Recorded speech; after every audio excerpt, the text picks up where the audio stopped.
Assalamualaikum warahmatullahi wabarakatuh. Untuk pengantar perkuliahan tentang Pancasila sebagai ideologi negara, berikut ini disampaikan beberapa pertanyaan yang amat penting yang perlu kita renungkan masing-masing. Pertanyaan pertama, mengapa setelah negara menjadikan Pancasila sebagai dasar sistem kenegaraan, mengubah konstitusi dan mengadopsi beragam institusi demokrasi, penyehatan tata kelola negara tak kunjung terjadi? Pertanyaan kedua, mengapa pula setelah negara mengeluarkan begitu banyak uang untuk menstimulasi perkembangan ekonomi, kemakmuran rakyat tak banyak meningkat? Itulah dua pertanyaan pokok sebagai pengantar kuliah dalam konteks topik Pancasila sebagai ideologi negara. Para mahasiswa yang budiman dan hadirin yang terhormat, dari sebuah buku yang berjudul The Prosperity Paradox yang ditulis oleh Clayton Christensen dan kawan-kawan yang terbit pada tahun 2019, barangkali kita dapat memperoleh kognisi baru tentang bagaimana menangani masalah-masalah yang tersurat dan tersirat dalam dua pertanyaan tadi di atas. Lewat studi komparatif secara ekstensif, buku ini menyimpulkan bahwa perubahan tak bisa hanya mengandalkan faktor pendorong dari negara, melainkan harus mengikuti faktor penarik dari dinamika pasar dan pengalaman komunitas. Tata kelola tak bisa asal meniru model dari luar, melainkan harus merefleksikan nilai budaya yang tumbuh melalui pengalaman bekerja sama dalam meraih tujuan bersama yang telah terbukti efektif dan berhasil. Di samping itu juga kemakmuran tak bisa diraih dengan mengandalkan program negara untuk mengalokasikan aneka sumber daya bagi kaum miskin. Menjadi bangsa yang makmur atau dalam bahasa Inggris disebut prosper beda dengan membangun bangsa yang kaya atau rich. Sejumlah negara bisa jadi sebagai negara kaya hanya karena memiliki satu atau dua sumber daya alam yang berlimpah. Contohnya di sejumlah negara di Timur Tengah. Namun kekayaan seperti itu, hadirin yang terhormat, tak bisa berkelanjutan dan tak bisa mendorong mobilitas vertikal secara luas.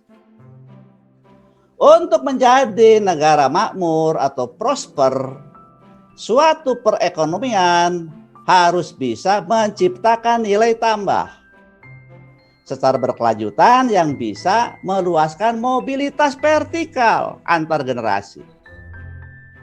Secara lebih inklusif, bukan hanya eksklusif yang berlaku bagi sejumlah dan satu kelompok atau segolongan orang saja. Dengan demikian, hadirin yang terhormat, para mahasiswa yang budiman, lokomotif kemakmuran itu terletak pada usahawan yang inovator yang bisa mengembangkan inovasi teknologi yang dapat menciptakan pasar baru, yakin usahanya bisa membawa proses organisasi dan bisa mentransformasi pekerja, bisa mentransformasi modal, material, dan informasi ke dalam produk dan jasa dengan nilai tambah yang lebih besar bagi kemaslahatan umum dan masyarakat seluruhnya. Sehingga bisa menciptakan satu produk atau jasa yang belum ada di pasar, atau juga bisa menciptakan produk dan jasa yang sudah ada di pasar namun lebih murah dan lebih terjangkau oleh kalangan yang lebih luas. Dengan demikian, para hadirin dan para mahasiswa yang budiman, usahawan yang inovator bisa melahirkan profit untuk diri investasi, bisa menciptakan lapangan kerja, dan bisa menciptakan peluang-peluang usaha ikutannya. serta bisa menciptakan satu perubahan tata kelola dan budaya baru yang mendukung kemakmuran secara inklusif dan berkelanjutan. Para mahasiswa yang budiman dan para hadirin yang terhormat, itulah pandangan dari Christensen bagaimana sebetulnya tata kelola pemerintahan diatur berdasarkan satu pengalaman batin yang bukan hanya mengikuti push faktor yang dilakukan pemerintah, tetapi juga harus menggunakan full faktor yang ada di masyarakat, di komunitas masyarakat kita.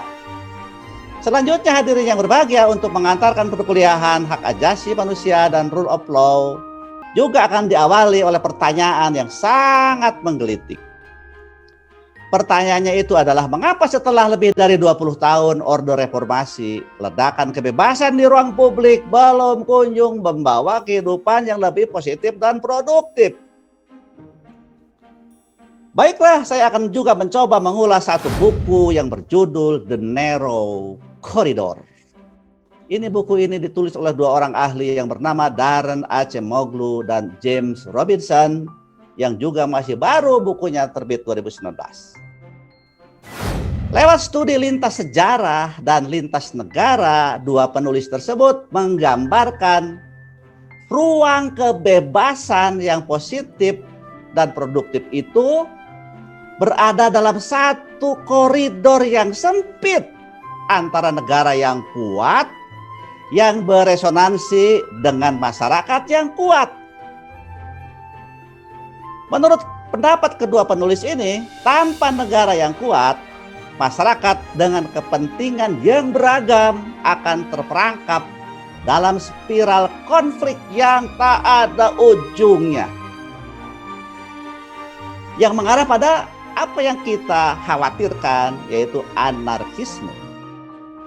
Jadi itu tesis yang pertama.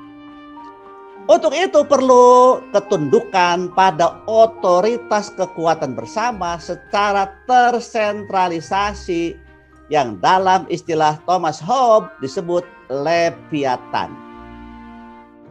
Hanya saja Hobbes tidak membayangkan bahwa kekuatan negara juga bisa mengarah pada kekuatan dominan yang bersifat tirani. Dalam konsep Thomas Hobbes bisa dianggap sebagai despotik Leviathan yang menimbulkan ketakutan dan penderitaan rakyat. Untuk itu kekuatan negara, menurut dua penulis tersebut, harus tetap berada dalam ambang batas pengendalian, atau dalam konsep kewarganegaraan disebut sect Leviathan. Caranya bagaimana? Caranya adalah, pertama harus ada mekanisme checks and balances antar berbagai kekuatan dalam negara. Dalam kaitan ini perlu diwaspadai kemunculan, ini sangat menarik para hadirin, kemunculan problem yang disebut problem Gilgamesh. Problem Gilgamesh. Siapa Gilgamesh itu? Gilgamesh adalah Raja Uruk yang sangat dominan. Semula punya lawan tanding namanya Enkidu. Ingat bahwa Gilgamesh itu adalah Raja Uruk yang sangat dominan, tetapi memiliki lawan tanding yang setara namanya Enkidu. Lalu Gilgamesh merangkul Enkidu, melahirkan persekutuan dominasi yang melenyapkan lawan tanding dan kebebasan rakyat. Para mahasiswa yang budiman dan para hadirin yang terhormat, maka dari itu selain perlu check and balances antar kekuatan dalam negara, masyarakat juga lah yang harus membangun kekuatan sendiri untuk bisa mengontrol kebijakan dan perilaku pemerintah. Kenapa? Sebab Enkidu sudah menjadi bagian dari Gilgamesh. Tetapi apa yang dirisaukan oleh Hobbes, misalnya terjadi stateless society, di mana tadi apabila negara tidak kuat, terjadi konflik dan anarkisme yang tidak berujung. Itu melahirkan yang disebut stateless society. Tetapi sebetulnya state society itu tidak terlalu bersifat anarkis seperti yang dibayangkan oleh Thomas Hobbes. Meski tanpa kekerasan, kebebasan hidup masyarakat bisa terkekang oleh norma-norma tradisi yang dalam istilah kewarganegaraan disebut the cage of norms, seperti dalam kisah Siti Nurbaya. Untuk itu warga negara harus dibebaskan dari apa yang dinamakan sangkar norma tradisi yang dapat mengekang hak-hak dasar manusia. Lantas menggalang kerjasama antar identitas dalam gerakan sosial untuk mengontrol negara. Selanjutnya kata mereka berdua, manakala ada tanda persekutuan oligarki yang mengarah pada dominasi negara, saatnya aliansi kekuatan masyarakatlah yang digalang agar kekuatan negara tetap terkendali. Demikian Daron Acemoglu dan James Robinson memberikan pandangan dalam The Narrow Corridor.